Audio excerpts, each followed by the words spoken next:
Welcome to the show, Kim. Hi, Steve. Now, Kim is desperate to tell us something. What are you desperate to tell us? I'm not that desperate, but today some dates got confirmed in Scandinavia. I'm going to be opening for David Bowie. Oh, wow. Have you seen him on his tour? I haven't, no, but I will be. So I'm going to be at the Jordal Stadium in Oslo, and I'm going to be at Stockholm Stadium and the Idrettsparken in Copenhagen. Well, I know you'll be able to say it after you go there. On the 22nd, 24th, 26th of August. I'm really excited. It's just been confirmed today, so I'm looking forward to that. Have you been there before? Been to Scandinavia before? Oh, yeah, many times, but I haven't actually done any dates in Norway. So this will be the first time I've ever done some live work in Norway, so that'd be great. And you've supported some big stars in the past, haven't you? Because I remember seeing you at Wembley when I went to see Michael Jackson. You were supporting him. Yeah. Was that fun? Yeah, it was wonderful, yeah. It was really great. I mean, we did about 31 shows together and got to play in front of a lot of people. A lot of people? I know there's about 72,000 people at Wembley Stadium. Yeah. I mean, over the tour there was about 2 million people, so it was wonderful. And great for me, and because I have a very sort of good following in Europe, so it was a wonderful combination. Did you actually meet him, though, on that tour? Do you know what? Everybody asks me that question, and I guess they always will. I only did momentarily for just about 10 minutes or so once, and that was really for publicity purposes. He was an incredibly private person, and so I respected that. I was very grateful to be given the gig. Well, I think that's enough of Michael Jackson. So if you're in Scandinavia, don't forget that Kim's going there. And we're going to be talking a bit more in a second about Kim's albums and a new single called Can't Get Enough of Your Love, in brackets. Yes. Now, do you write all the material yourself? On this album, I've co-written all of it, and half of it I do with Ricky, who produced it, who's my brother, Ricky Wilde, and with him I write the lyrics, and with Tony Swain, who I wrote the other half of the album with, I write music and the lyrics too. I was listening to it last night, and a lot of it's very romantic, isn't it? Yeah, some of it is, yeah. Some of it isn't. You know, Can't Get Enough is not what I would call a romantic song. Well, I don't know. It's one song you've, like hankering after someone. The next one you've lost them, and it goes on like that, really. Yeah, I sort of have a sort of pot of emotions which I just sort of pluck out at the end of the year, and you know, whatever's been going down that year or so sort of tends to come out in my music. Are you a romantic yourself? Absolutely. Yeah? Yes. So what's romantic to you, though? I mean, is receiving flowers romantic, or is it actually someone being nice and good to you? Is that romantic? I think someone being kind and gentle and considerate and sensitive to you is more romantic than sending flowers. Sending flowers is really just sort of more expedient. You can just phone up the flower place and say, "God, send us some flowers for God's sake," and then they're off. You know, and there's not much thought except a phone call, is there? The problem is when someone's nice and friendly and romantic and kind to you, most people are really horrible back, aren't they? Are you like that? What, am I really horrible back to you know, when someone's nice to you, sometimes you're really horrible back. What's your problem? How weird this you programme, are. Well, look, we're having a bit of therapy on this programme. Excuse us a minute. Yeah, I remember what you mean. People sort of like can walk all over you, if you're too kind. Stuff. Well, I think you have to be natural, you know, and give out good stuff. You get good stuff back. It's karma, man. It's karma, yeah. Don't walk all over them. That's what we... Kim Wilde. Kim, you're just talking about you're going to have a rave tomorrow night. She's going to go out on the town. This girl is going to go out and have a good time. Yeah. What are you going to do then? I want to find a good club with my friends, and we're just going to dance till we drop. Till you drop? Yeah. And going to drink till you drop? No? I don't. I'm not drinking. You're going to go out on a manhunt? Not a manhunt, no. I really just want to listen to some good sounds and dance. I'm always dancing in the car, which is dangerous. Especially when you're driving. Exactly, which I always am. So I want to go out and do it somewhere safer. Good. Safe dancing. That's what life's all about. Now... Safe sex, safe dancing. Exactly. Now, business for you is a bit of a family affair, isn't it? You were talking about your brother earlier, Ricky. Yeah. And then there's Dad. And you all work together really closely. Well, we're not like the Waltons. You make it sound so cosy.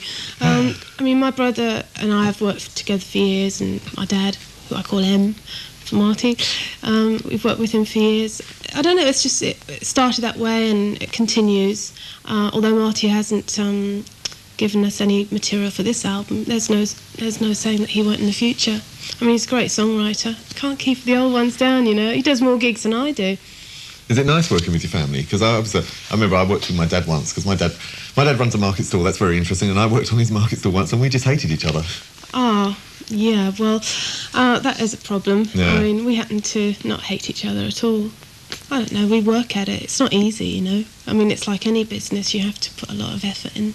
And we're still really motivated by music, more than ever, really, I think, more than ever before now. I mean, it's been 9 years since Kids in America, so it must have been quite a lot of hard work to actually stay it's not successful. Easy. Yeah, it has, and it's lots of ups and lots of downs, you know, and up and down, you know.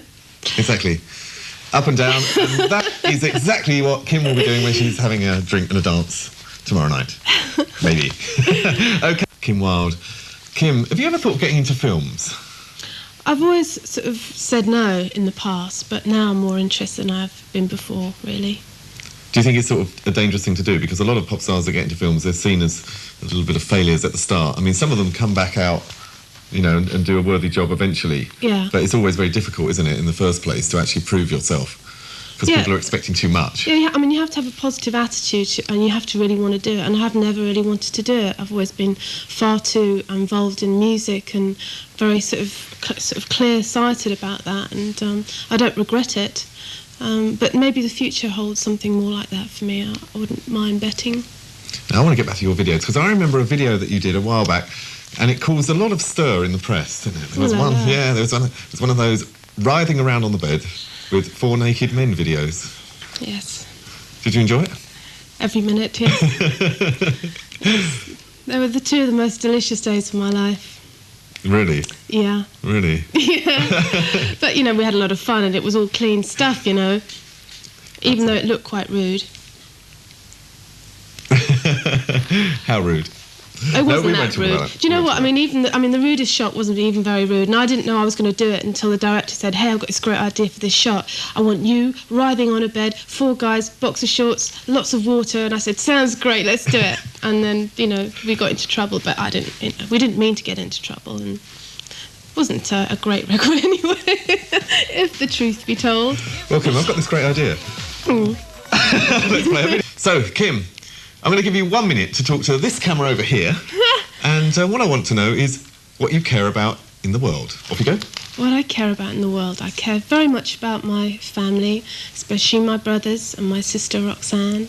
And I care very much about my friends, who I always make time for. I care about the way that we are destroying the environment and that we ought to take more care in making sure that we don't totally destroy the world. Yet. I care passionately about music. OK, I'll ask you one quick question. Do you care about Duran Duran? Well, I think I know what that answer was, and here they are with Violence for Summer. Yes, we do. We do. Yes. Thank you for coming in. What are you going to be doing, Kim, in the future? Well, apart from the dates with Bowie at the end of August, I'll probably be doing some European dates during September or October time. And that will be on your own? Sure thing. Yeah? Yeah. Now, what record do you really like that's in the charts at the moment? I like that one that sort of talks about washing his face in his sink. You know What's that? One? You haven't seen that one? No. It's kind of hoochie coochie, and he's rapping and talking about someone washing their face in his sink. You haven't seen it? Where have you been? Where have I been? I don't know. I'll tell you what, we're going to hunt for it in the library. Yeah. And unfortunately, it'll take about 4 days to find it. So instead of that, we're going to show Snap. Thanks for coming in. It's really nice to meet you. That's my brother's favourite record, my little one. Which one? Snap. Snap. Oops Up. Oops Up. I like that, yeah. Right, here's Snap. Oops Up. We don't like Turbo B at the moment, though, do we? Do you know why? Why? Because he's sort of walloped someone. Who? Turbo B. I'll tell you all about it in a second, because I don't think I should tell you on air. In any case, it's really nice of you to come in. And is there anything you want to sort of say about the way you look at the moment in time? About the way I look? At the moment in time. Is there anything been lacking on the picture, do you think, today? Anything lacking on the picture? It's hard for me to say, really. I haven't really sort of seen it.